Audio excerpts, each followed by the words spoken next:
How to change Google password. If you're looking for a quick guide on how to change your Google password, you've come to the right place. Whether you want to update your password for security reasons or simply forgot it, this video will walk you through the process step by step. So let's get started. First, open up your browser and go to the Google homepage and make sure you sign into the Google account that you want to change the password for. Once you signed in, click on your profile icon in the top right corner and tap on your profile again. Now scroll down until you find Manage Your Google Account. Tap on it. Now here, simply go to the Security tab. Under Security, you'll see various options to manage your account safety. Look for the section that says Signing in Google or simply Password.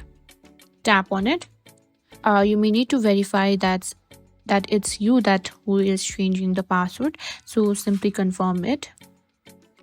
Your phone may require Face ID, fingerprint, or maybe also the old password to recognize it's you. After that, you need to simply make sure your new password and make sure it is strong. Google will tell you if your password is weak. Try to use a combination of uppercase and lowercase letters, numbers, and symbols. And that's it. That's how you simply change password of your Google account.